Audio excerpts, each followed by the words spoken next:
Assalamualaikum warahmatullahi wabarakatuh. Jumpa lagi teman-teman. Nah, di kesempatan kali ini saya update juga untuk A95X ya, dengan SoC S912 teman-teman. Nah, di sini saya update juga ke kelas WAL 240824 dan masih di OpenWRT 2305.4. Nah, teman-teman tentu sudah mengetahui beberapa waktu yang lalu saya juga mengupdate HG680FJ dan juga B860HP5. Nah, di updatean kali ini sudah disertakan Neko Class ya, dan ikonnya sudah ditampilkan di ikon navbar teman-teman. Untuk tutorialnya sendiri silakan teman-teman simak ya di Indonesian Tech Channel. Di situ saya sudah upload video cara setting atau konfigurasi Neko Class di OpenWRT RR STB. Namun biasanya sebelum saya upload terlebih dahulu saya cek-cek dulu ya buat memastikan apakah aman untuk dipublikasikan atau seperti apa teman-teman. Nah, di sini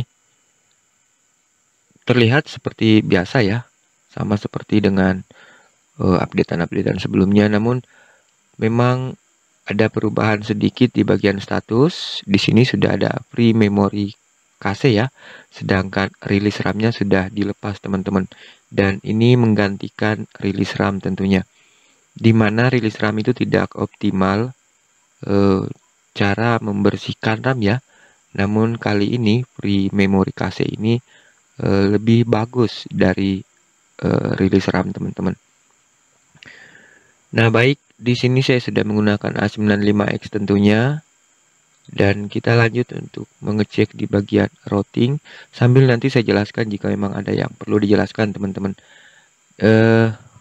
Termasuk termasuk semua modul yang terupdate dari repo yang sudah latest version itu sudah saya update juga di A95X ini teman-teman.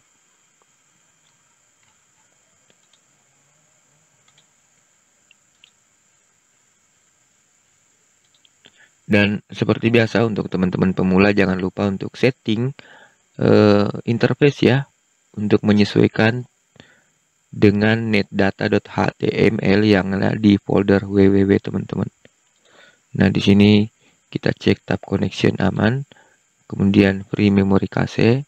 Seperti ini cara kerjaan teman-teman.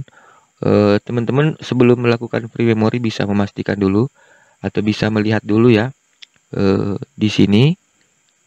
Kemudian dibandingkan setelah mengklik free memory cache. Nah, di sini seperti sekarang 213 jika saya clear akan turun menjadi 212. Ini turunnya hanya sedikit karena memang tidak ada aktivitas ya sebelumnya.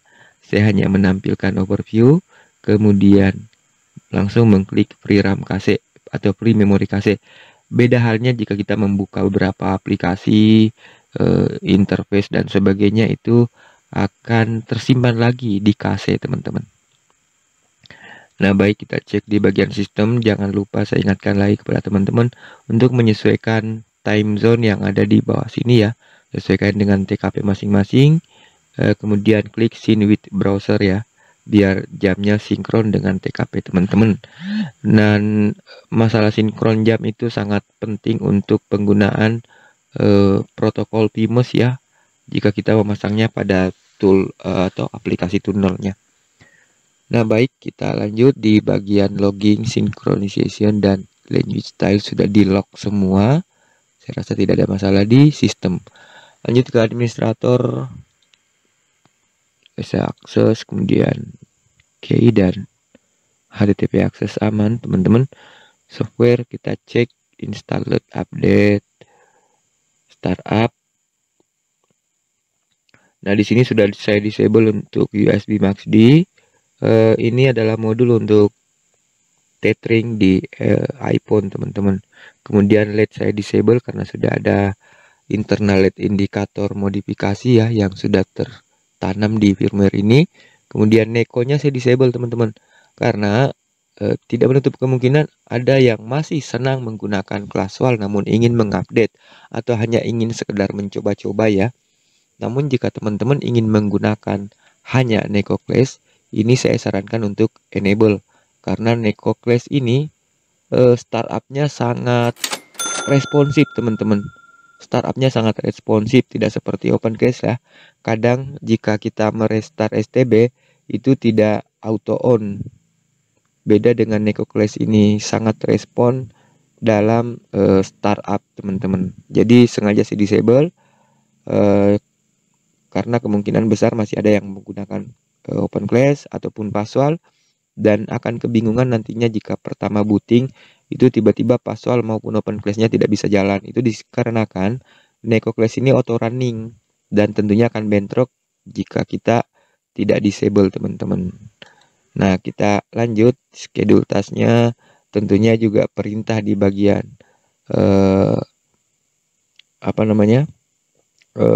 RAM free RAM cache itu juga sudah terpasang di sini ya, biar dieksekusi setiap 1 jam teman-teman. Dan seperti biasa pnstati.sh untuk update net monitor di firmware ini. Kita lanjut disk manager. Di sini tidak ada perubahan. Saya jalankan OpenWrt ini di eksternal atau di SD card ya teman-teman. Di internal pun juga sudah terinstall, namun masih itu versi lama. Lanjut ke file manager, sudah saya update semua untuk pendukungnya, yaitu file modul PHP 8. Jadi modul PHP 8 itu sudah saya update semua teman-teman. Kita lanjut di bagian mount point, kemudian Amlogic service. Di Amlogic service itu paling saya setting di bagian CPU ya. Cek di bagian CPU untuk memastikan settingnya sudah benar. Kita cek di bagian shutdown reboot aman. HT message masih versi sebelumnya ya. Namun untuk 4G connection ini sudah diupdate lagi ke versi terbaru dari officialnya teman-teman. Untuk modem info sendiri rencana akan saya hapus ya, tapi mungkin di updatean berikutnya. Karena ini untuk modem rakitan, dan modem rakitan pun juga bisa terdeteksi di 4G connection ini teman-teman.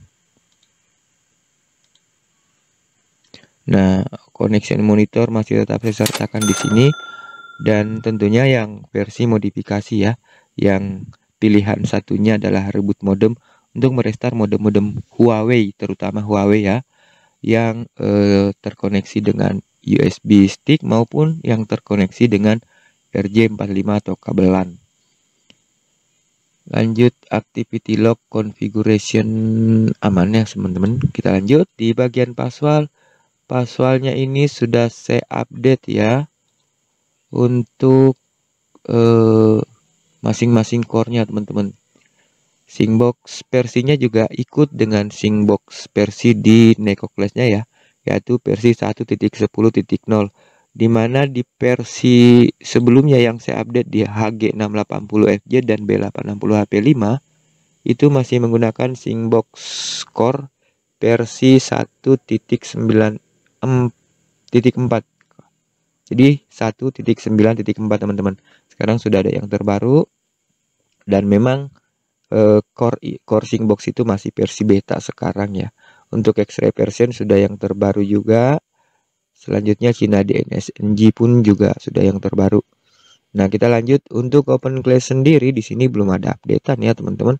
Masih latest versionnya itu versi 0.46.014 beta teman-teman.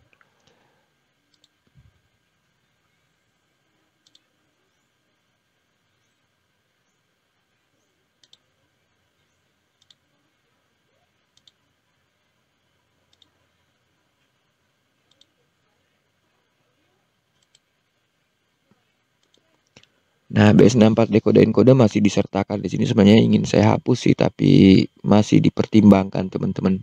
Kenapa saya pengen hapus? Karena BS64 decoder itu sudah ada juga di NekoClass ya. Tapi nantilah, ini masih dipertimbangkan. Nah, selanjutnya kita sudah masuki NekoClass nih teman-teman. Nah, andaikan di startupnya saya enable, ini sudah otomatis jalan ya Mihomo-nya teman-teman. Dan untuk tutorial Neko Class yang sudah saya upload di YouTube itu masih seputar core Mihomo ya, atau core Neko Class-nya. Kalau untuk core Singbox saya belum buatkan videonya, dan kita bisa menggunakan Singbox juga, akan tetapi konfigurasinya beda teman-teman. Jadi konfigurasi Mihomo itu menggunakan file .yaml, sedangkan Singbox itu menggunakan file .json atau ekstensi JSON ya. Nah, di sini kebaca Nextbox A95XA2. Kemudian di sini ada log-lognya. Sini ada Mihomo admin. Jadi beda dengan yang saya upload untuk P5 ya teman-teman. Karena ini juga sudah updatean yang terbaru.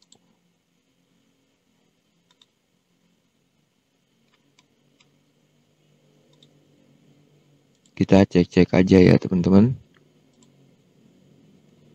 Nah, di sini panelnya. Untuk konfigurasi yang saya sertakan itu sebenarnya bisa langsung running ya teman-teman. Akan tetapi tidak ada koneksi internet. Dikarenakan konfigurasi yang saya sertakan di sini secara default itu belum ada akun. Tinggal diisi akun, bak bisa langsung jalan teman-teman. Jadi saya contohkan di sini. Namun sebelumnya saya perlihatkan dulu di sini Singbox core versionnya juga 1.10 ya teman-teman. Nah, kita cek dulu di sini. Saya akan coba untuk enable Mihomo. Kita tunggu sampai. Nah, sekarang Mihomo is running, Singbox-nya tidak running ya.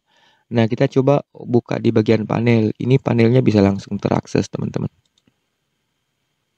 Kalaupun misalkan ada yang minta password pada saat mengakses panel, itu tinggal masukin passwordnya Rere. Karena tadi di konfigurasi ada keterangan ya di situ, teman-teman. Nah, semua aman ya, bisa kebuka. Jadi keterangan yang saya maksud itu ada di configuration ya. Nah, ini ada secret Rere, berarti ini password login, secret login untuk ke panelnya, yaitu termasuk IAC di panel ya teman-teman. Di sini ada proxy-nya ya, untuk mengedit proxy. Nah, proxy-nya saya sertakan seperti ini. Tinggal diganti atau diisi, mau ditambah, mau dikurangi. Tapi Pimes namanya ini jangan diganti, jangan disamakan dengan akun lainnya teman-teman. Intinya untuk penjelasan ini silakan teman-teman cek aja ya di video Indonesian Test Channel. Saya sudah upload di situ tutorial cara konfigurasi atau setting Neko Class di Rere WRT.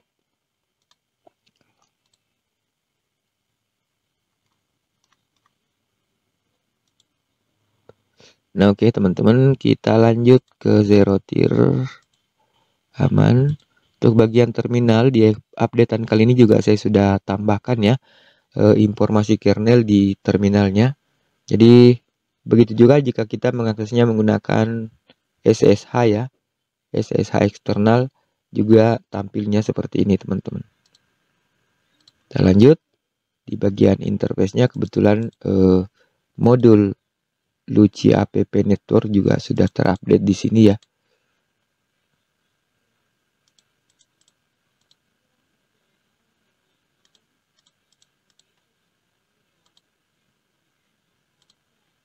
Nah, untuk firewallnya sendiri di sini saya rubah menjadi accept semua, di mana firmware sebelumnya itu di bagian forward saya tidak accept ya, atau dengan kata lain saya pilihnya reject di sini.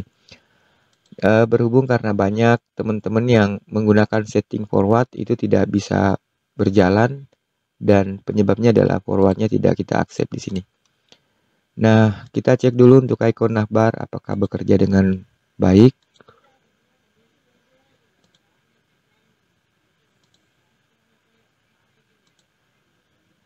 Aman ya teman-teman. Sedangkan untuk link navbar juga aman.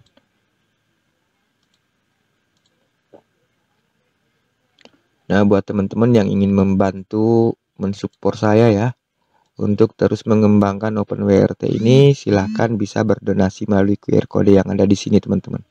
Tinggal di scan dan berapapun nilainya itu tidak menjadi masalah. Paling tidak saya sangat hargai partisipasi teman-teman untuk terus mensupport saya dalam mengembangkan OpenWRT ini. Baik, saya rasa cukup sampai di sini. Mudah-mudahan bermanfaat. Terima kasih banyak. Assalamualaikum warahmatullahi wabarakatuh.